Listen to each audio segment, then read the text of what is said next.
and just start just hacking away at the things that really don't produce results. And by results, by the way, I mean money. Like there's this thing that we do as entrepreneurs where there's this opportunity here, there's this thread, or there's this, if I'm like, what actually produces the money? Welcome back to the Better Than Rich Show. You are in for another treat today with Kasim Aslam.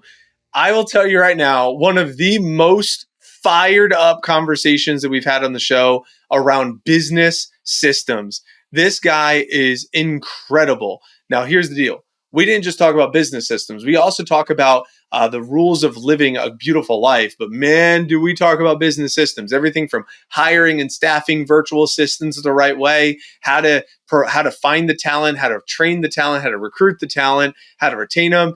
If you don't know Kasim, you need to. He's the founder and CEO of Solutions 8, one of the world's top-ranked Google Ads agencies. He's the traffic coach for digitalmarketers.com, elite coaching program, was hand-selected by Ryan Deiss to help create Digital Marketers' new paid traffic certification, and is the co-host of Perpetual Traffic, one of the top marketing podcasts in the world. He's the recipient of Arizona's Interactive Marketing Association's 2017 Tim Award for the Person of the Year. He was also named one of the top 50 digital marketing thought leaders in the United States by the University of Missouri in 2020. His book, The 7 Critical Principles of Effective Digital Marketing, was featured as the top 100 digital marketing books of all time by Book Authority. We get into everything you want to know about marketing, business, and also parenting. Get ready for another great episode of the Better Than Rich Show with Kasim Aslam.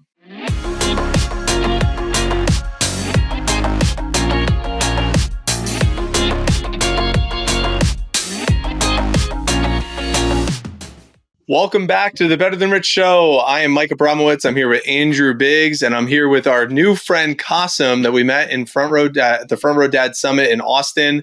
And he gave an unbelievable message on everything around business. And he recently had an 8-figure exit from his company. Just blew our minds with some of the content that he delivered to us. And recently also heard him on a summit where he was just melting my face off with virtual assistants and leading his team and how to free up his time as a family man with a business. So super excited to have you on the show. Kasim, welcome to the Better Than Rich Show, brother. Thanks for having me, guys. I'm excited to be here.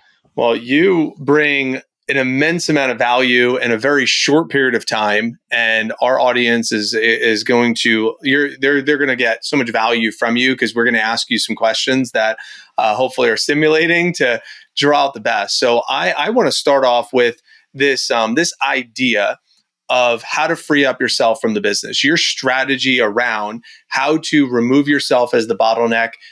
Like if you could go soup to nuts, removing yourself as the bottleneck from your business as if you were speaking to an entrepreneur who's working 60 to 80 hours a week inside their business, doing everything, clicking the buttons. Like I just want you to melt their faces off and just riff on that so they can get a flavor of how your mind works. So I'm an entrepreneur.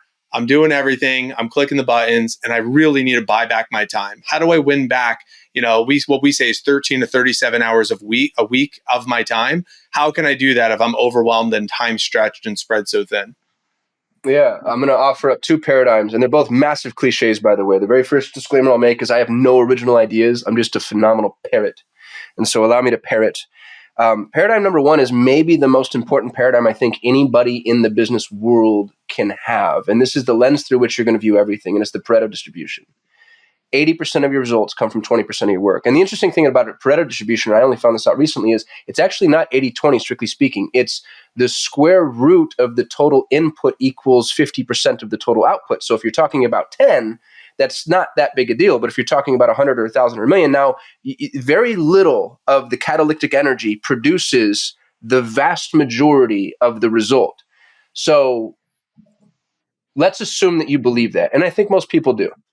Here's the problem, and this is where the rubber never meets the road, okay? So we have that conversation, and you're like, dude, totally get it, absolutely understood, I'm on board. And then I say, great, let's pull up your calendar.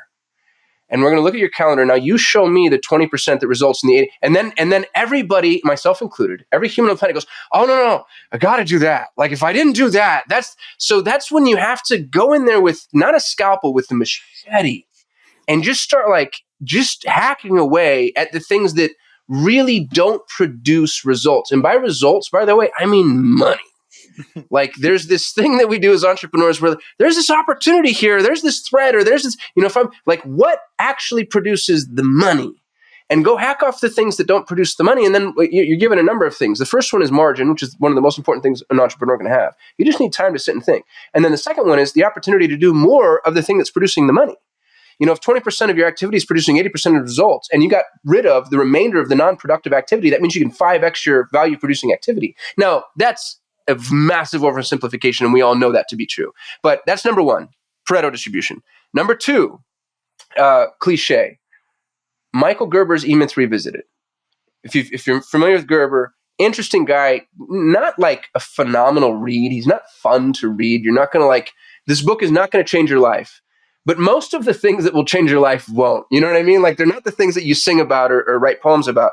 It's just really simple wisdom. And the wisdom with the E-Myth is, if you love baking, don't open a bakery. If you love cars, don't be a mechanic. If you love numbers, don't be an accountant. You know what I mean? You should, as an entrepreneur runs the business. If you are doing the work, you don't own a business, you own a job.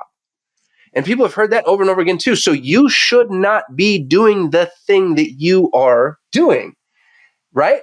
And if you can take the Pareto distribution and you can take this obsession that we all have with fulfillment and remove yourself from that, what you have now is you have the mind, I think, and forgive me for being massively bullish here because this is a mildly arrogant thing to say, but I think that's what the mind of a successful entrepreneur, I think that's the paradigm. It's a two-lens paradigm. One is I understand the Pareto distribution. Two is I understand that fulfillment is not on me. And so now what you're going to do is you're going to go find other people to fulfill, and you're going to help them identify the leverageable moments within that fulfillment. And that's what helps you scale and achieve some level of profitability. How is that more or less, Mike and Andrew? Did I do it? I'm like smiling over here. I'm like, this is exactly what our audience needs to hear. I'm loving every second of that. So thank you. Listener, I hope that, as you're driving right now or you're on the treadmill or wherever it is that you're listening to this, your face is literally melting. It'll make for interesting, discussion at the gym or on the road. But yeah, dude, I mean, this is awesome. I love where your head's going. And you've just cut out so much of the bullshit, right? Of how people like to think about entrepreneurship, even kind of romanticize entrepreneurship sometimes. I just love that. Give us a little bit of background. You started Solutions 8. You went deep into the digital marketing space. I also would love to hear some of the principles around the ideas of going deep into a niche. Talk about that a little bit. How do you position yourself? And then you were talking about something around. The first time you do something, you don't get a massive return, but it's all these subsequent things like staying in your lane. I'd love to hear you talk about that a little bit because I think that's such an important thing too. Yeah, I'm going to try to address those in sequence. The first thing I'll say is I set out on an endeavor that has nothing to do with what I'm doing now, and I sterilized that statement because that should probably be the ubiquitous truth of all entrepreneurial stories. Like if Joseph Campbell wrote a book about entrepreneurs, the book would say, I started marching this way and I ended up there. And the reason I'm making that point is that's okay. I feel like a lot of people are like, well, gosh, I started a business for graphic design and now I got to stick it out with graphic design. And I'm here to tell you the opposite is actually true. There's something called the corridor principle. And I'm obsessive with the concept of the corridor principle, which says that the entrepreneur isn't going to be given insight into where the actual opportunity is until after he or she enters the corridor. And the corridor is doing something. So you have to go work at a factory, building who knows what, CV boots for cars. And then you're on the assembly line of that factory building CV boots for cars. And you realize man, the conveyor belt at this factory is really inefficient. And if it worked this way instead of that way, and now all of a sudden you own a conveyor belt company, Do you know what I mean? And I know that's again massive oversimplification, but that's the thing. If you look at all of these outstanding successes, they all happened from within the corridor principle. So don't sit from the outside looking in thinking like, oh, what am I going to do? How am I going to start? I'm going to take this course. I'm going to talk to this coach. Like, just go. And so that's what I did. I started a business called KPO Global. It was knowledge process outsourcing, and I was outsourcing, and I tried everything, man. I tried medical transcription, and I tried software engineering and web development, and I failed at all of them. But being within the corridor gave me some opportunities to see where the margin actually was, which is how I ended in digital marketing. So I think that's principle number one. Principle number two, and stop me if we need to meditate on some of these concepts, by the way. But I believe very, very, very strongly in niching down. And so going back to whether or not you own a business or a job,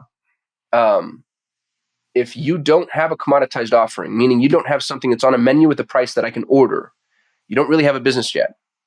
And the reason I say it is because now you're in a position to where, well, you're going to have to customize this. It's intelligent work. It's creative. And chances are you probably have to do that.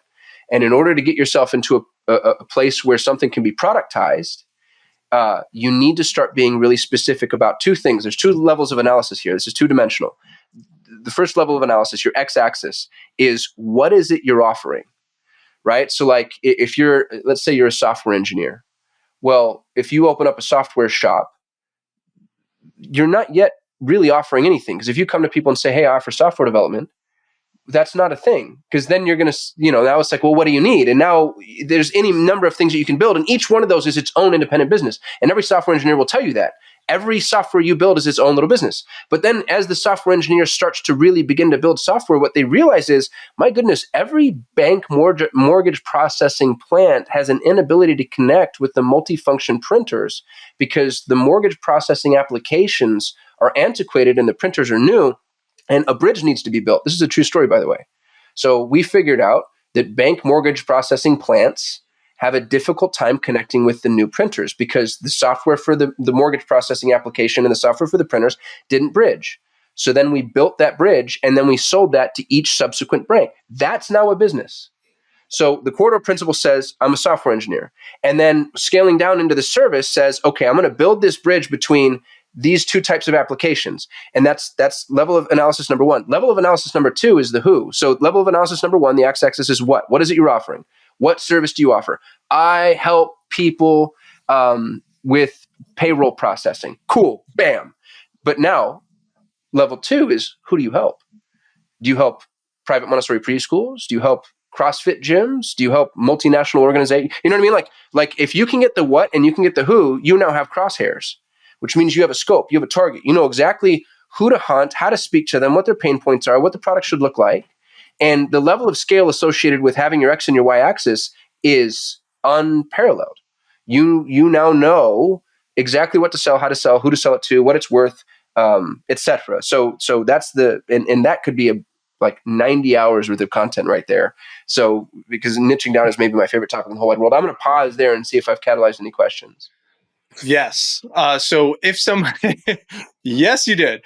And you and I kind of jammed on this a little bit. And you said, like, what are some of the, you asked me, like, what are some of the specifics, like getting into the specifics that the audience needs to, what are the problems that they need to get solved? And is there one main one that we can solve versus trying to solve all of them? And that kind of speaks to what you said, what you were doing with Solutions 8. It's like, let's try to solve all these 8 problems. And then you realize it's like, well, we really only want to solve this one versus all 8. So what strategy can someone think through or walk through or go through to say, this is the problem. I know I can solve all these other ones, but like, I really am solving this one. What is a workshop or strategy that someone can work through to maybe niche down is not the right word, but like to break it down to the simplistic to get to that one problem? Yeah, no, I think niche down is the exact right word. And in the beginning, give yourself permission to go broad. Because if you hear an idiot like me, I'm on the heels of success. And so for me, it's like, oh, you got to niche down. You have to know your exact service and your exact customer. If you were to enter any market with an exact service and an exact customer, you're going to be wrong twice. You're going to have the wrong service because nobody can guess properly and appropriately. So allow yourself to be broad in scope. Give yourself permission to go out there and you can say, hey, you know what? I'm a performance coach for parents. And now that's the broadest thing I've ever heard. And anytime I encounter coaches too, I always get really frustrated because they always say something like that. Like performance means nothing and parents is most of the world. So you have no niche whatsoever. You're basically like, I help people who need help. You know what I mean? But giving yourself the opportunity to be broad, what you're going to find is, okay, so I'm helping parents and I have a single mom and I have a dual working couple and I have a dad who has a child with autism. And as you're helping these parents, you start to realize, man, the place where I'm really making the most impact is the dad who has the child with autism. Now that's a niche. And the thing to focus on, by the way, and I'm stealing this phrase from a friend of mine, but he says the little hinge that swings the big door. So if you're like, all right, the single mom, I'm making some impact and maybe I'm providing, arbitrarily speaking, let's say a 10% lift. And then the dual working household, I'm making some impact and arbitrarily speaking, I'm providing a 20% lift. But this dad who has a kid with autism, I'm 3Xing his efficacy.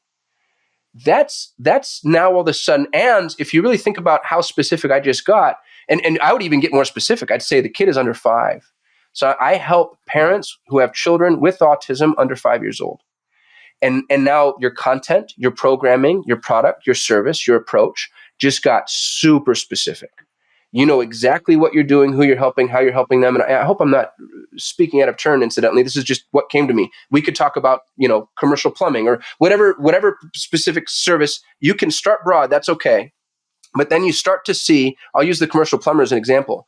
You might find yourself in a position where you're like, okay, I'm a commercial plumber and I'm in Michigan. And there's all these old buildings in Michigan. And when I go do my commercial plumbing jobs, I make a little bit of money if I'm working at a hotel and I make a little bit of money if I work in an office building. But anytime there's this major rehab, I get 150 units moved in a day. I don't have to work with tenants because they're rehabbing it. I'm going to be a commercial plumber for rehabs within these blocks because this is where all these old buildings are being rehabilitated. And now you have all the building plans and you know the type of toilets they use and the type of piping and the type of retrofit and what needs to be changed and what doesn't need to be changed. Now like you just became the smartest commercial plumber in that space. But you had to start broad and then you had to go see where's the leverage, where's the little hinge that swings the big door. So my follow-up before I kick it to Andrew is, how do you say no to how would you invite someone to say no? Like, because if I see opportunity to make money and I'm like an entrepreneur and I see opportunities to make money and I'm like saying no to these other ways to make money, to say yes to this way that I think is going to make me the most money, how can I really learn to say no and say that these are distractions? This is the main thing. This is the small hinge that swings the big door. So you're asking a crack addict how not to do crack right now, just so you know, Mike. Like I have not cracked the code on this. Here's what I do. Gary Keller's book, The One Thing. If you haven't read it, you need to read it every day of your life for a year. Like it's one of the most profound pieces of content. Again, it's not going to change. It's not like going to win a Pulitzer, but it's just the most cogent, sound, simple advice. And the thing I like about the way that he positions The One Thing is this isn't your one thing forever. This is your one thing for right now. And so I've got, you can have like your dream bucket or your napkin or your board. I have a million ideas a minute. I know everybody on this call or everybody listening does. You put those ideas on the list, you get really excited about them. And the thing that I let myself do is I go buy domain names. So if I'm like, oh my goodness, I have a great idea for a SaaS product, I will buy like 150 different domain names.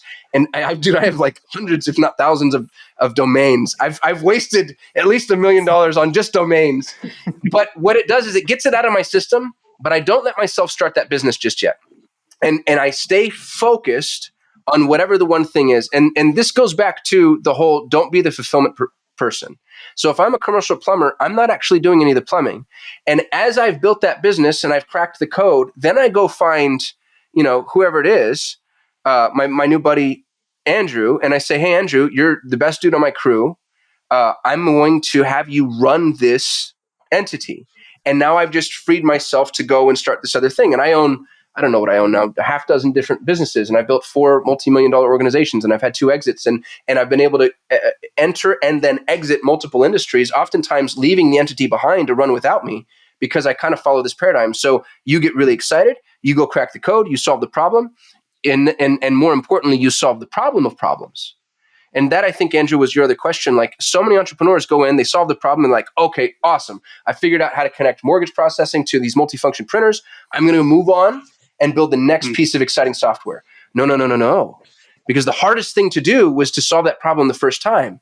and you did that one time for one bank. There's, I don't know what, 4,500 banks in the United States that all need that. So go clone that thing that you did, and the 80 to 90% of the cogs that were associated no longer exist, but 100% of the profit is still there, and go sell it to all the banks. Or same thing with our commercial plumber, or same thing with, you know what I mean? Like take the problem that you solved and then scale that problem. And focus on the one thing for as long as it takes for you to replace yourself. And then you get to move on and go be, shiny object syndrome, squirrel chasing entrepreneur.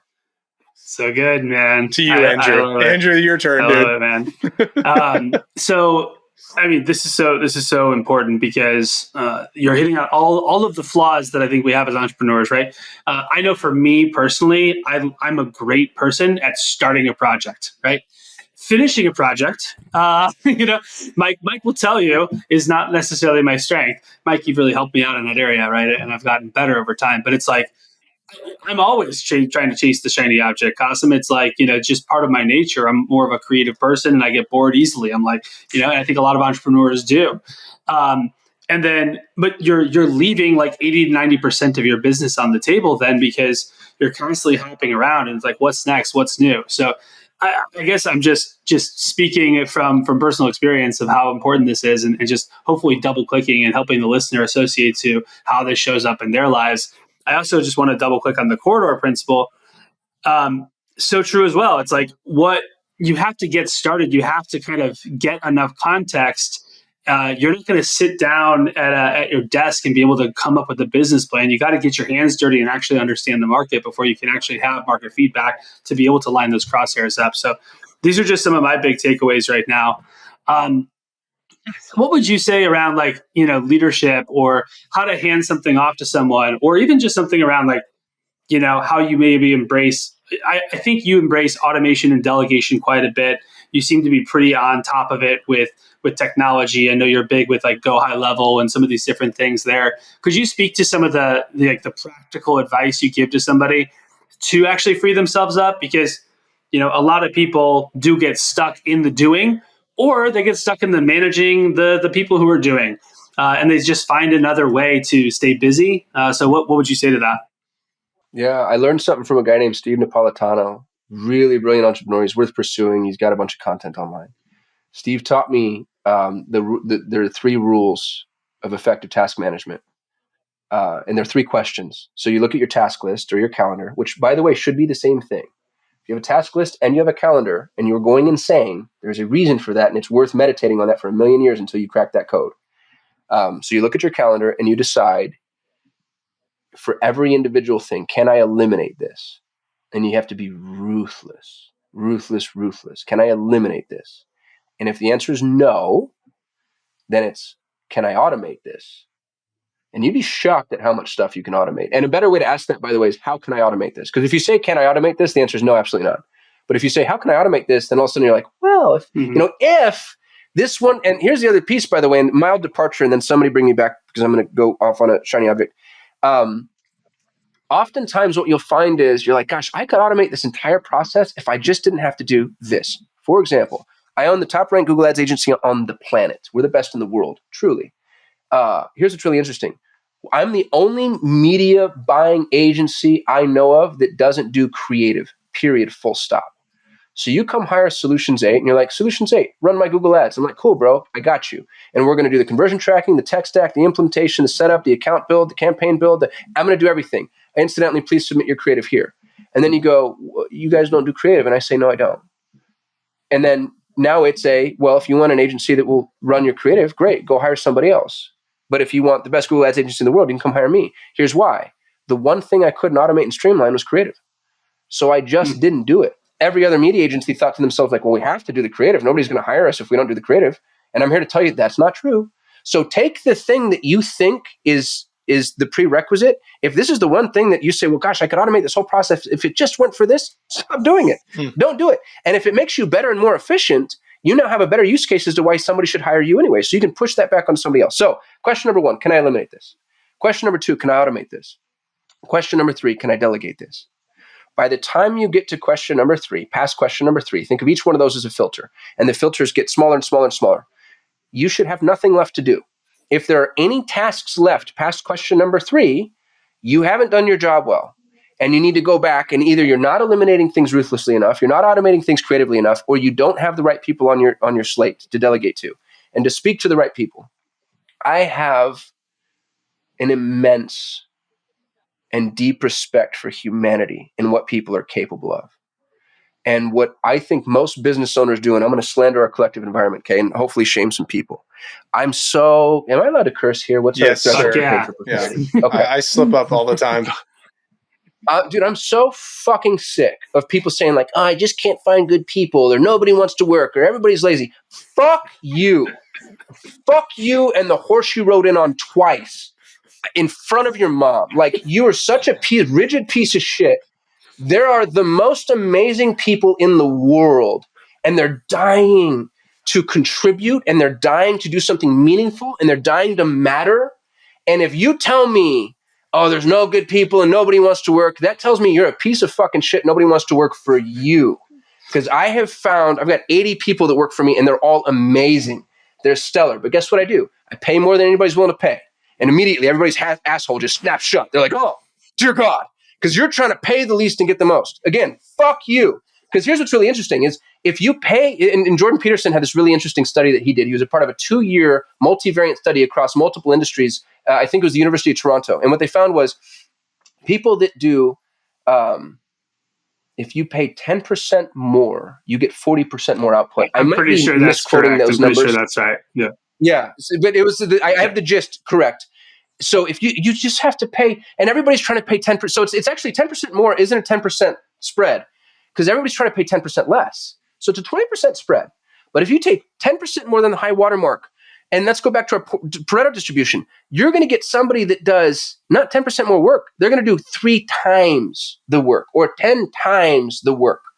And so put yourself in a position, pay more than anybody's willing to pay, and then be a fun place to work. I don't make people clock in. I don't make people check their hours. I've never done screenshotting your desktop. Let me see when your mouse moves.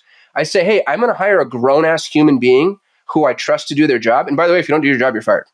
And it's very black and white. And I've got it's, again, the rule of 3. It's the first time you fuck up, it's my fault. Hey, Mike, I realized that you didn't do the thing. I probably didn't manage expectations. This is a really important thing to do. And I just need to make sure you and I are on the same page. Do you understand what I just said? Awesome. Cool. Glad we're on the same page. Second time. Hey, Mike, you didn't do the thing. We just talked about it. I have the little email back and forth following up, making sure that you understood the thing. If you don't do the thing again, you're fired. Third time. Hey, Mike, do you know why you're here? And that's as easy. So you hire slow, you fire quick, and you bring people into the fold that are good people, and you treat them well, and you pay them well, and you incentivize them well. And if you do that, you should be the dumbest, least hardworking human that works for you, which is who I am, by the way. I am the dumbest, laziest human in all of my organizations. And I have the most phenomenal people that take the ball and they run with it, and they run farther and faster than I could ever run. And they come up with better ideas than I could ever come up with. And they've made me more money than I could ever make myself. And so if for a fraction of a second you ever find yourself thinking like, gosh, I really can't find a good person. There's 8 billion people on the planet, and they're all brilliant, and they're all hyper educated, and they all want to matter, and they all want to be passionate about something. And so the problem isn't the people, the problem is you. Go fix you. Sorry if that got a little preachy. Well, if you're the laziest, dumbest person on your team, I look forward to meeting your team. So, Mike, what's coming up? We want to interview all of them. Yeah, I was thinking the same thing. Well, a couple of things come up. Number one is you mentioned 8 billion people in the world. I think a lot of people get stuck in to they have to live in my area. It's like, oh, I need this delegation. They have to live near me in order to offload things to them. And, I want to try to hire people that are the Gen Zers are entitled, and the ones that live by me, they're like, squirrel chasers and they're looking all over the place. But I need it live. So if you could speak to how can you inspire someone that is under the impression that I need live in-person humans to do the job versus being able to some way, and what are the questions they need to ask themselves in how to digitize the help desk, if you will, so it's not so reliant to their local area, that it is a global roster that they get a chance to recruit from versus just inside of their city. So I'm gonna take out the people that are obvious prerequisites. So if you're doing, whatever it is, foundation repair you really need a human to go in there and pour concrete, right? Like that's a fact. Let's take the very obvious ones away. Most things can be done remotely. And I mean, like the vast majority of them. And I think that the industry's already proven that. 2 or 3 years ago, this probably would have been an argument. Right now, I think it's axiomatic. The issue, though, is there's a Western understanding as to what yellow and brown people are capable of doing. Right now, we think yellow and brown people are capable of doing what's called BPO, business process outsourcing. And that's all the grunt work. It's like data entry, and it's bullshit. And the reason that we think that is because the yellow and brown people that you have hired, I realize this is a really uncomfortable way to contextualize this, by the way, but I'm allowed to do that because I'm brown. The people that you've hired, you've paid them the least and you've given them bullshit work. And they've been really bad at it, by the way. And my question for you is, how good would you be if somebody sat you down and says, hey, I need you to do like these 9,000 lines of data entry every single day for the rest of your life? You'd probably be pretty despondent, pretty depressed, and you'd probably phone it in after a while. The level of intellectual capabilities available and accessible to you here, wherever you are that is here, is going to match the exact hierarchical structure no matter where you go geographically. There are violently intelligent people in San Francisco, right? There's violently intelligent people in Bangladesh too, in the same proportions. Okay, so if 2% of the human population has an IQ of over 145, that's true in San Francisco and true in Bangladesh. But in San Francisco, I got to pay the top 2%, I don't know what, 7-figure salary at an absolute minimum. In Bangladesh, I can go get a triple PhD for $3,000 a month, and he is freaking thrilled to have it. So when you start to realize, again, approach from the top, not from the bottom. Everybody hates the labor force because they approach from the bottom. Approach from the top. Go get the smartest human being in the Ukraine, which, by the way, I have. I hired a young man. His name's Ivan. He was my EA. I paid him $1,000 a month. Smartest kid I've ever met in my entire life. He can solve any problem. He's proactive, and he cares. And when the Russians attacked Kyiv, I went immediately to an attorney and I said, we're filing for an H-1B, and I'm bringing Ivan and his little wife, and they're now here. And I'll pay him any amount of money to stay forever because he's absolutely freaking brilliant. So you have to change the paradigm with which you operate when you're looking at the labor force. There are massively intelligent, very motivated people everywhere in the world. As a matter of fact, and this is where I'm going to maybe piss some people off. We'll find out. I'll tell you, my father's Pakistani, my mom's American. And my dad used to tell me that the way that we pay back our adopted country is we employ people. That's one of the best things an immigrant can do, especially an immigrant that's an entrepreneur, is you employ Americans. And so when I started my business, I had this chip on my shoulder. I wanted to be 100% red, white, and blue. And I wanted to employ only people in the States. Here's what's really interesting is it's really easy to be an entrepreneur here in the States, A. B, optionality is limitless. And so over time, I lost that desire. As a matter of fact, I have found that the motivation that you're going to find in the Western world tends to be pretty significantly diluted because motivation often is a byproduct of satiation or lack thereof.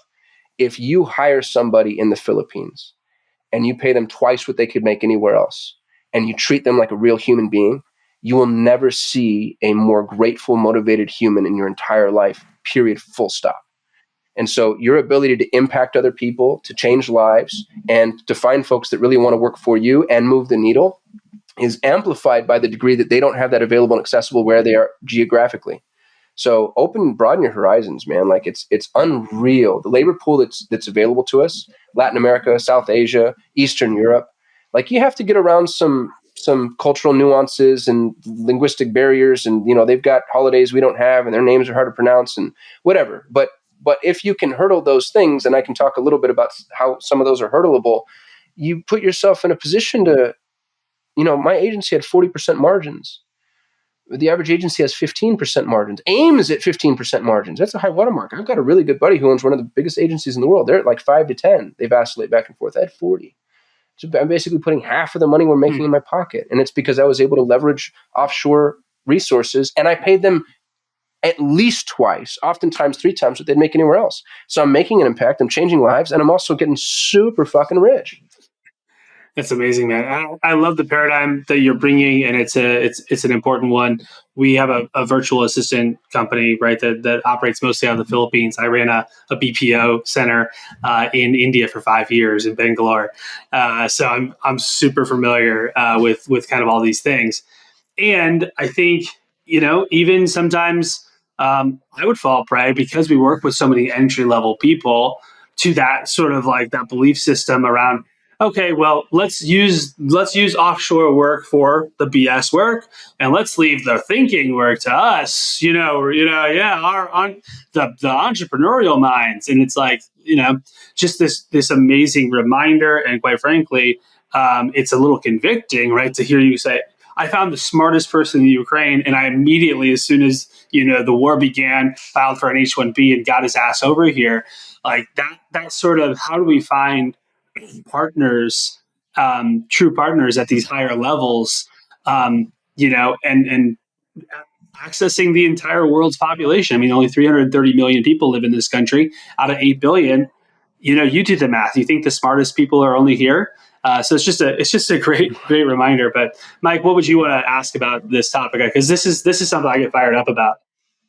Yeah, I'm glad you mentioned, because immediately my Patriot hat did go on. It's like, we want to provide American jobs, and it's like, yeah, we definitely want to, and I do believe that. I do align with that. There is a big piece of me that does align with that philosophy, that we do want to keep jobs here and whatnot. And there's also that piece of me that has realized that some of the people that we did provide jobs to, they aren't satisfied. They aren't excited. They don't want to do the work. They're fucking lazy. They don't follow through. They don't commit. They stay for only a little bit of time, and then they go somewhere else. They quit and stay. And I feel like I do a pretty good job. I feel like I'm a pretty good business owner. I've recruited and trained at this point 5, 6, 7,000 individuals and humans that I've got a chance to work with, and wow. It's been good. And at the same time, to Andrew's point, we now have a team of virtual assistants that, a couple of dozen that are in the Philippines, and we love them. I mean, we love working with them. They are always on time. They show up. They're respectful. They're fired up to work. Like we have a good user experience for the same jobs that we were paying 3 to 4 times here in the States, that we were able to have higher margins for us and providing the jobs to individuals who actually like doing those jobs. So, I guess where my, like, I don't know. I don't even know if there's a curiosity here, but it's just double clicking on what you said of like, let's open up the playground or open up the sandbox and give more opportunities to some people. Can I co-sign? I want to say something, if you don't mind, just to hopefully this isn't too far afield. I used to carry a copy of the Constitution in my backpack. Like I'm a libertarian that hates other libertarians. I love this country dearly and deeply. And I think maybe more than most, because I've seen what the alternative, my dad's Pakistani. He could have shot his little swimmers off on the wrong side of the ocean, and I'd be, Slumdog Millionaire. So like I have a closer understanding of what, how I won the geographic lottery. That said, to alleviate the guilt of the entrepreneur who's worried about outsourcing, the benefits we have here in this country require a level of responsibility that if somebody has not risen to, I don't think they deserve those benefits. And so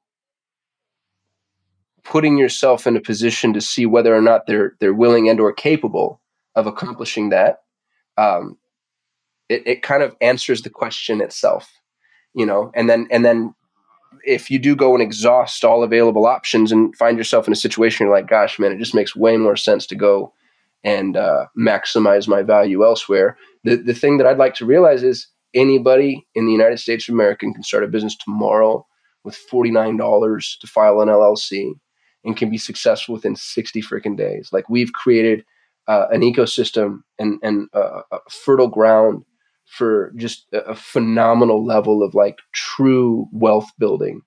And not everybody has that. So forgive my soapboxing there a little bit. I just wanted to say, I agree with you. Yeah, that's what I was looking for. And that's, you contextualize my thoughts in a way that I couldn't get to. So thank you for that. And let me kick it to Andrew. I'm sure you have a question. I think one thing that's coming up is just like, okay, this sounds great. Here in America, we're very satiated and therefore less motivated. I would love to go overseas and find these people. How would someone even begin that process? Are you just pulling up Fiverr and Upwork, or like, do you have like some sort of secret sauce here, or what would you say are some best practices around this?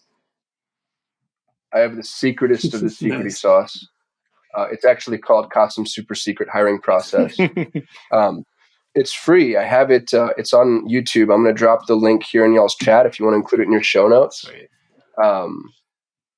It's an hour-long breakdown of how I find the people I find based off of 15 years worth of trial and error. And the note I'll offer you, I'll Shymal on this, and we'll do the end first.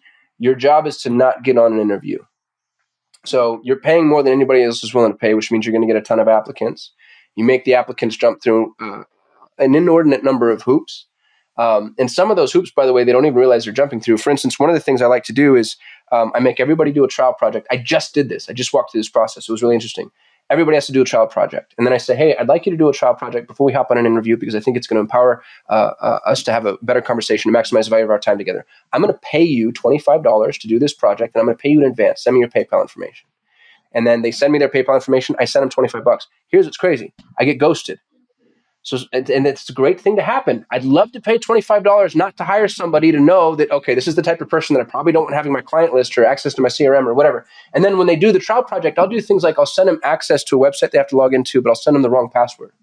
And then I'll start to see how long it takes for them to realize they have the wrong password. Because if the project is due on Friday and Thursday at midnight, I get a frantic email saying the password's not working, then I know like, okay, you're kind of, so there's a ton of little honey traps that you can build out.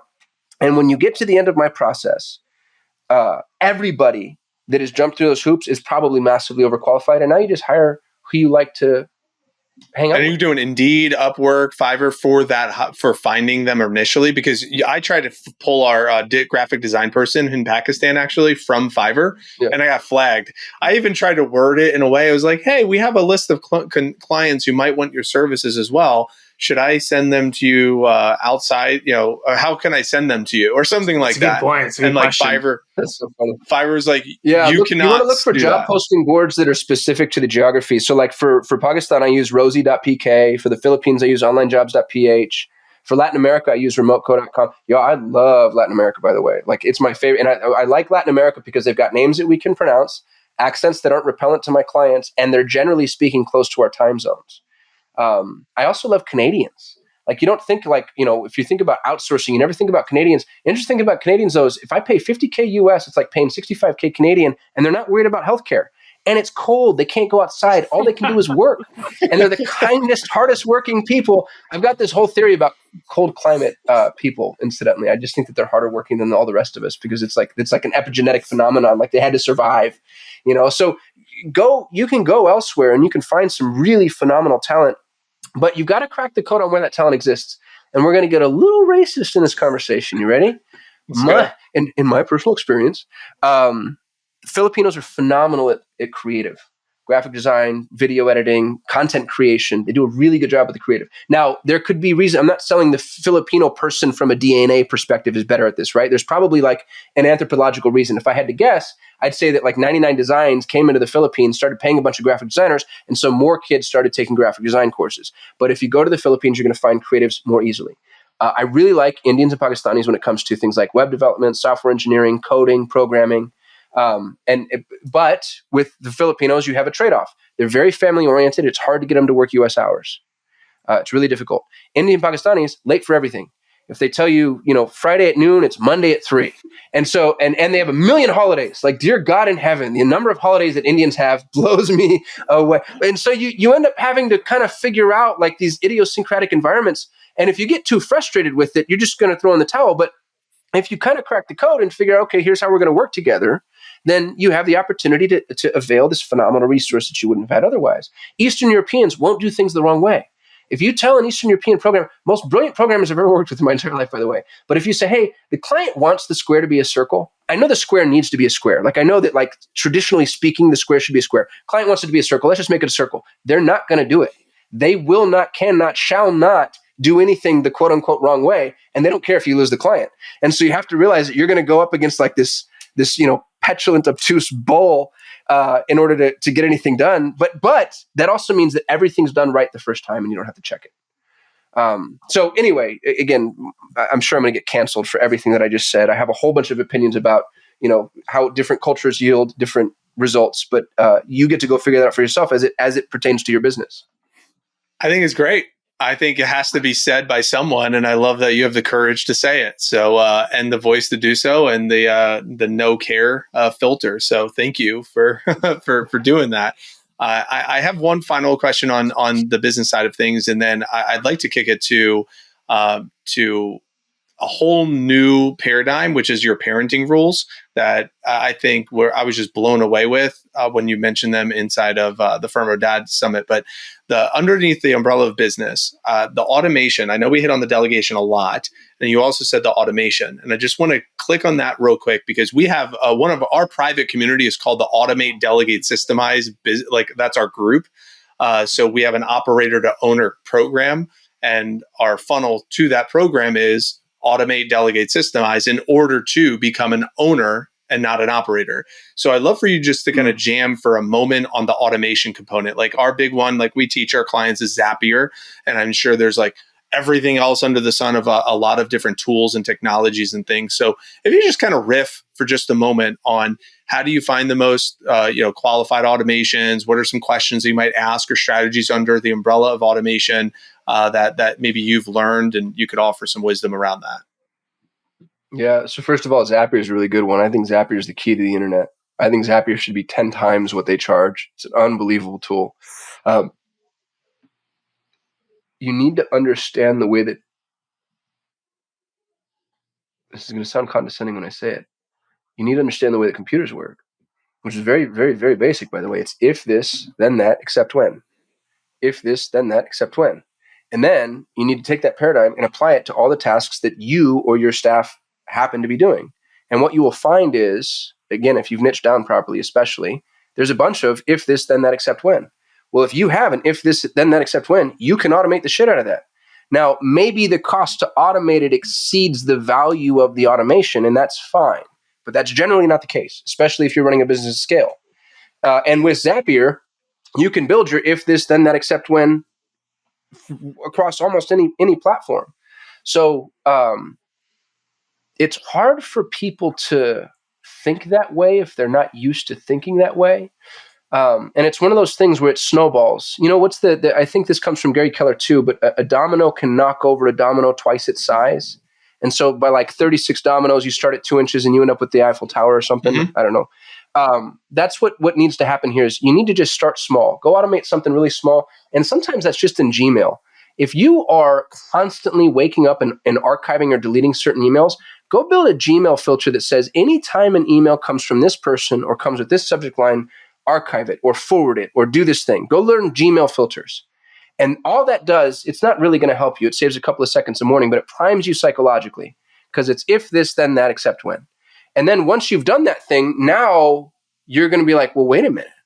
If I can filter this, then I can do that. And then that little domino is going to knock over a bigger domino and so on and so forth. And you've trained your mind to start thinking in terms of automation. That's a great response. Andrew, it's so good. And it's exactly what we've been talking about. So this is spot on with everything that we teach. And you are correct that most entrepreneurs don't think that way, especially because it's kind of, they start as a one man or one woman show and they're doing everything. And then they just, it starts to kind of grow. And then the next thing you know, they kind of just have this ball of yarn and everything is twisted and turned around. But it's like, how do we actually McDonald'sify your business so that there's process and we really are putting people through the ideal workflow? And like to your point earlier, where it's like, you can pretty much automate anything. I always tell people, if you can dream it, we can build it in terms of automation. 99% of the time, that's what I've found. So I think that's awesome. One of the things that I wanted to make sure we definitely got into this conversation, and by the way, I hope, again, listener, that your face is already sufficiently melted, but prepare for additional melting of your facial features. Because when you talked about parenting and the rules you have for your kids and how you teach them and kind of like the curriculum that you're putting them through, I like to think that I'm a decent dad, but when I heard stories that you were sharing, I was like put to shame, to be honest. So I just want you to know that. And also I would love for you to share kind of how are you walking through these rules for life or whatever that curriculum is called for you and your family, and talk about the principles that you bring to your kids, because it was super inspiring to the entire room. Yeah, it stems from what I would consider to be a pretty significant fail point on my end, which is I have zero theological commitments. I was raised Southern Baptist, and we were abused by the Bible. So and that's not meant to be a pejorative. I understand the value in it, and I miss it, and I wish I had it, and I don't. So I'm not here to lob any grenades at anybody that has any religious commitments, because I envy it, but I don't have that, and it didn't bother me as much until I had kids, because religion is it's a study as to how to act. How should we be? And I didn't have an answer for them. I didn't like what I was taught. I didn't like what it did to me. It was pretty shaming. But there's no alternative. All the other religions are just kind of the same story with a different color. I hope that's okay to say. I'm not trying to be offensive. And so you start to kind of expand out, and you look at alternatives, and I got really nihilistic there for a minute, which is a terrifying place to be psychologically. And so I came back and I thought, as a stopgap measure, until I figure out what I believe, I at least need to give my children some principles. And so that was the genesis of the rules. And I took a lot from Jordan Peterson, and I think that's going to offend a lot of people too. I call him my digital dad. I really love that man dearly and deeply. And he has his rules for life. And it's interesting because I started offering my children, or started writing the rules before I read his books. But the first three come from him. It's what's the most important thing. And it's Pavlovian in nature. It's prompt response. And so I ask my kids, what's the most important thing? And they'll say truth. And then I'll say, what's the second most important thing? And they'll say responsibility. And I'll say, what's the third most important thing? And they'll say love. And in the beginning, it was very compartmentalized. And then I started to see some of the power in it. And so I've got 6 minutes worth of this weird little exercise that we do. And I give them a new rule every week. Some weeks we miss because we don't have rules, and I don't want to create rules for no reason. And then at the end of the week, or every couple of weeks, we'll recite all of the rules. I've got a video of them doing this, by the way, that I can share with you all if you have any interest. Yes. But the rules have gotten robust. So, looking at it, they have the 5 keys to situational awareness: function, allies, resources, threats, oddities. And my children knows what they know what that means. And so we were walking through the airport the other day, and I said, okay, what's the function of the room that we're in? Who's the closest ally? What are the available resources? What are the threats? What are the oddities? And little things. One thing that I mentioned this at the Front Row Dad Conference, the three, let me go find it. 3 steps in an emergency situation. Step number 1, stay calm, emotions are deadly. Step 2, assess the situation, focus on what you do know. Step 3, take action. The worst action is inaction. So my son was choking on a vitamin gummy. And he was choking so bad that I was doing the Heimlich to a degree where I thought I was going to break his ribs. Scary. It's terrifying. And I ended up using that little de-choker thing, which I just bought as an impulse buy because I'm a crazy, neurotic, paranoid prepper. And it saved my kid's life. So, not an affiliate, but go buy the de-choker. And the minute I get this thing out, Ronan looks at me. He's like 3.5, I think, or 4. And he goes, Dad, I stay calm. Getting choked up. So I'm thinking about this rule that I taught my boy. And he can't breathe, but he knows stay calm. And I've got 6 minutes of that. And I've got other things too that, I've indoctrinated my children as much as every parent has. And sometimes I don't like to admit it. They can recite, what is the Socratic method? What does the golden mean? What are ideologies? So if I ask my 5-year-old right now, what are ideologies? He says, ideologies are comfortable systems of thinking that attempt to explain our complex world in extremely simplified terms. This is recorded, by the way. You can watch it. Now, he doesn't know what that means. But what I want is when he's 15, 16, 17, and he's sitting around smoking weed with his dipshit hippie friends and some asshole read Karl Marx and starts talking about whatever it is that they believe, I want this thing to go off in the back of his mind and be like, oh yeah, ideologies are comfortable systems of thinking that attempt to explain our complex world in extremely simplified terms. And it's interesting because a lot of it comes back, my eldest son had made a huge mess, and he's sitting there and he's despondent and he's in the middle of his room and his head is down and he's shaking his head. And I was like, what's wrong, Sam? And he goes, I made an easy choice. Because the rule is hard choice is easy life, easy choice is hard life. And he's surrounded by this mess that he made, and he had integrated that rule. So some of the rules have been integrated, some of the rules haven't. But I just want to plant these seeds for the future, because just because they don't understand them just yet, or don't understand them in their entirety, or understand them in a simplified way, I want the rules to be things that serve them as they grow. And just like a really good book, you can read The Alchemist now and it can mean something. And then as you grow, you read The Alchemist again and it means something more. I want every rule to be kind of like that. And some of the rules fall short of it and some of them don't, but I'm pretty proud of them.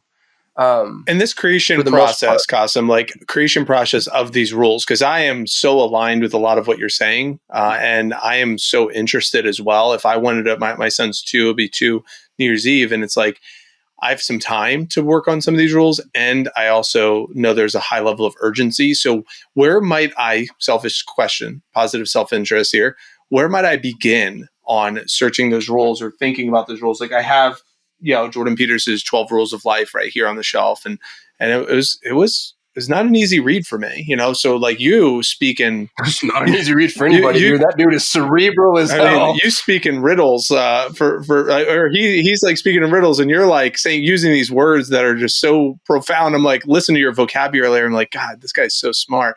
Can I keep up? Like there's that little insecurity of like, wow. But I wanted to see if there was I don't want to say a dumbed down version, but if you're the dumbest guy on your business, speak to like the dumbest guy in the room for just a moment. Where might I begin? I think that the way that I like to think about the rules stem now, and there's 2 answers to this. I'm so sorry. There's no way I've never answered this question simply. So forgive me because I'm a verbal processor. The way I think about the rules now tend to stem from the behavior that I'm seeing and want to curve, or the behavior I'm afraid of seeing in the future. And so they're risk mitigation. The thing as a parent is never, ever, never, ever, ever, never give a child a rule on the heels of bad behavior. So if the kid comes up and smacks his brother and you say, hey, we never smack our brother.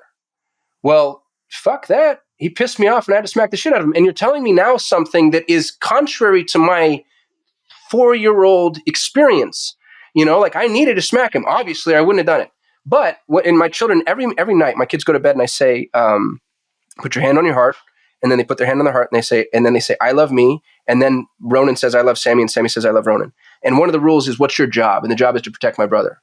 And so if you can plant the rule pre-event, and then something happens, I can come back and say, hey, what's the rule? Here's the thing. I've got, a list of 150 rules or whatever, and they always know.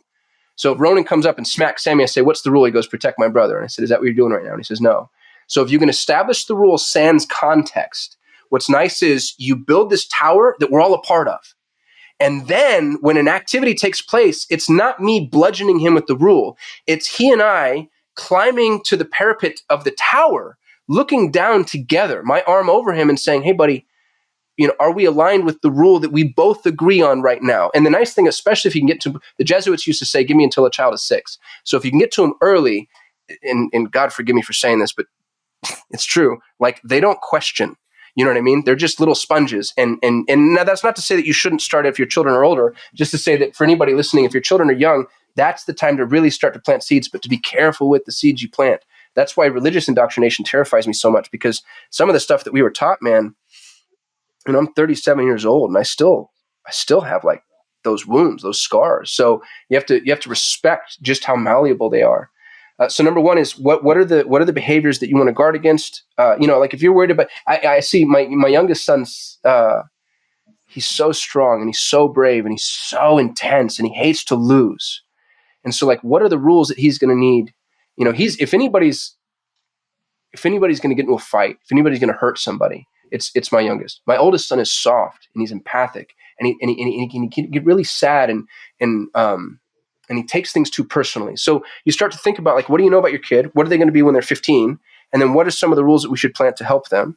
And then that's the lag indicator. Let's say the lead indicator is just what's important to you. Like, who's this little person that you want to build?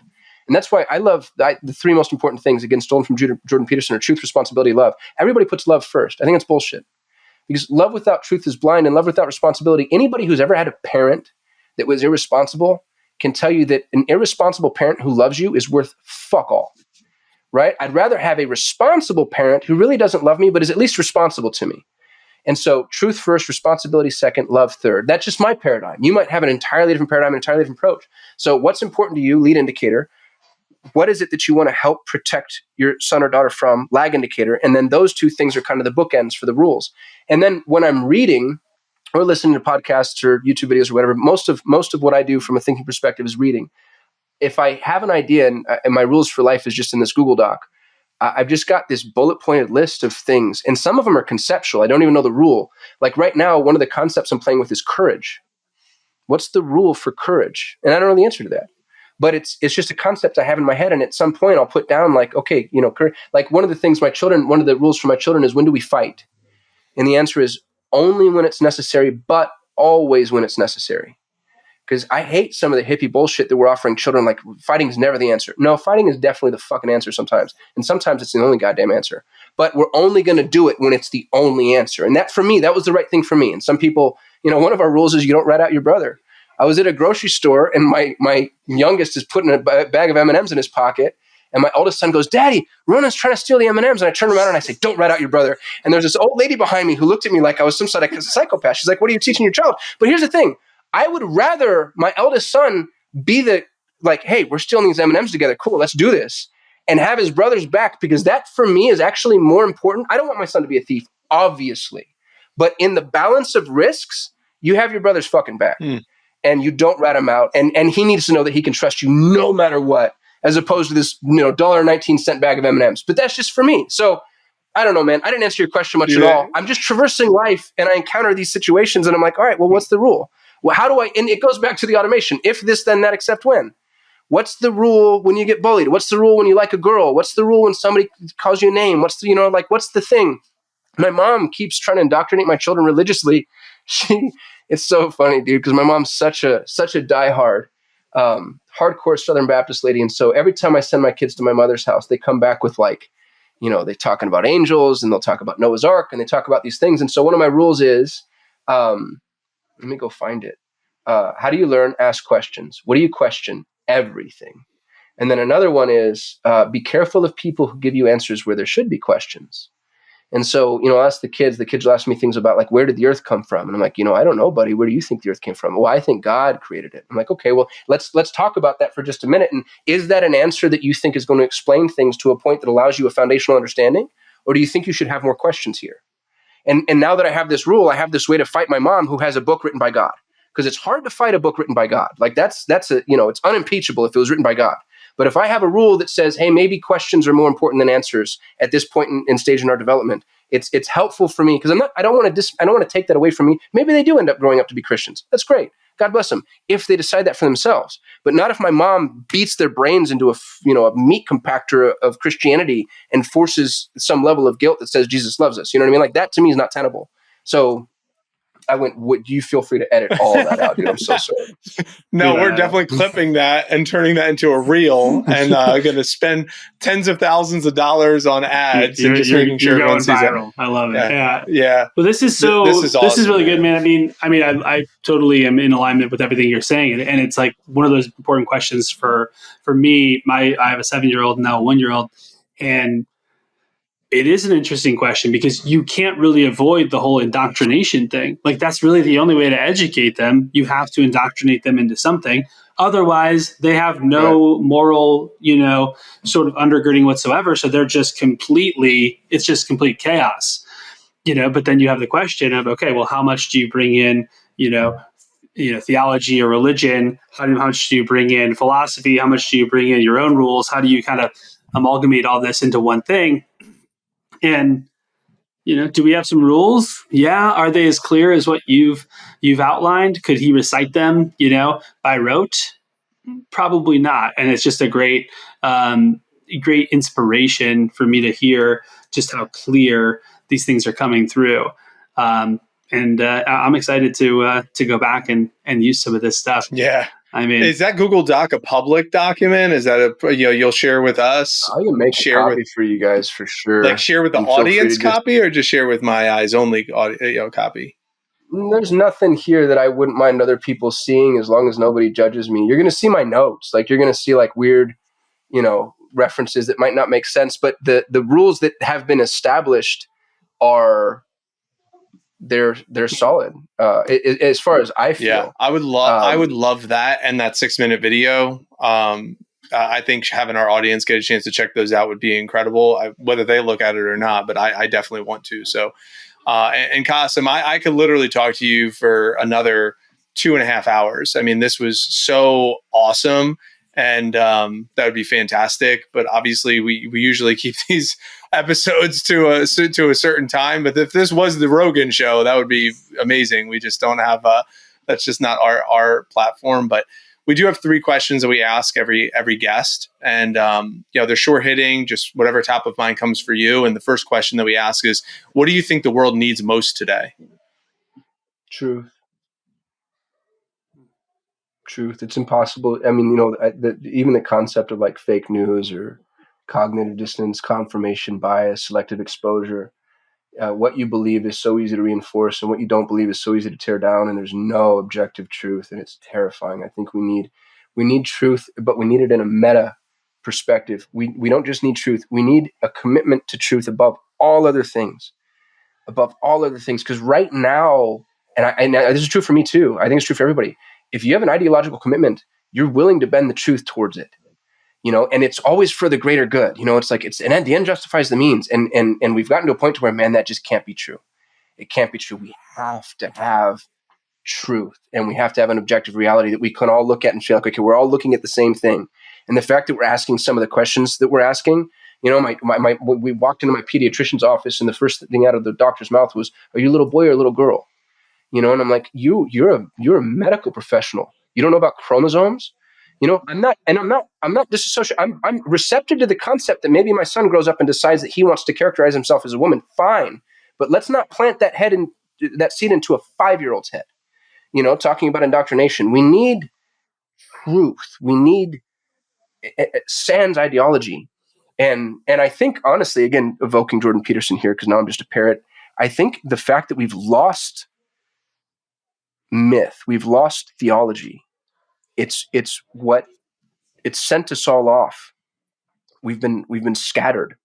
We don't have like a collective narrative. We don't have, and there's something to be said for like this is going to get super racist too, and I don't mean it from a racial perspective, but like a homogenized society that has everybody looks the same, everybody acts the same, everybody worships the same, everybody believes the same. And I'm not talking about Borg. I'm talking about like we've all agreed on, generally speaking, like this thesis. That I think it's more functional, it's safer, but that's not where we are. We're so melted, and there's something so beautiful about that. I'm saying that as a multicultural, multiracial, multi-religious person, but we've sacrificed at the altar a committed hierarchical truth, and it's hurting us.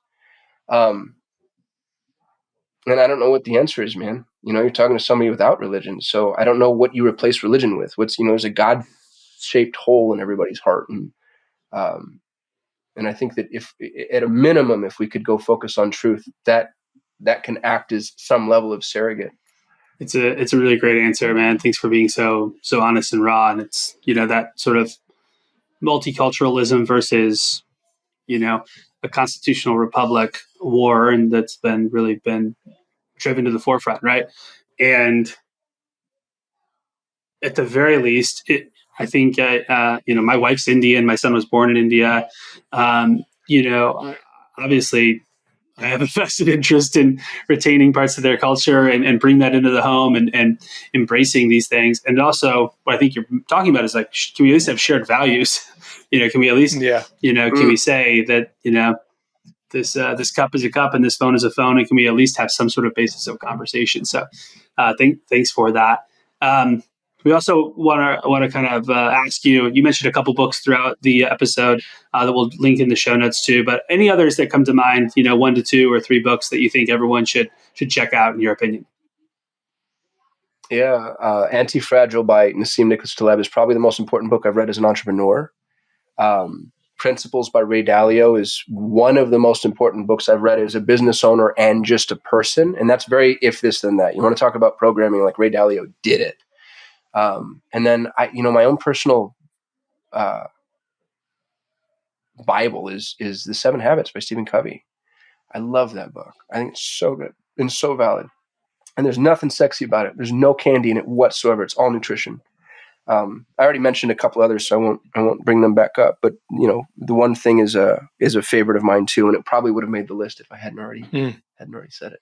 It's great. Those are some of my faves. So I appreciate you sharing that. Our third question and final question for you is, Kasim, what does it mean to you to be better than rich? Time. I think people think that rich is an excess of money, and I think being better than rich is having an excess of time. And excess is the wrong word because we all have the same amount of time, but having your time available and accessible to you to use however it is that you want to use. I think there are 3 levels of freedom: time freedom, location freedom, and financial freedom. And I think that their value in that order: time first, location second, financial third. And people tend to flip them at the detriment of the others. So time. It's beautiful, man. Well, I mean, I've enjoyed this. Mike, I know you've enjoyed it. Listener, I hope you've enjoyed it. Kasim, if people wanted to stay in touch with you or learn more about what you're up to, where can they find you or stalk you or any of the above? Yeah, if you can't find me, don't listen to what I'm talking about because I'm a digital marketer, so I should be pretty available. I'm on all socials at Kasim Aslam. You can check out my business. Solutions 8 is SOL8, SOL the number 8.com.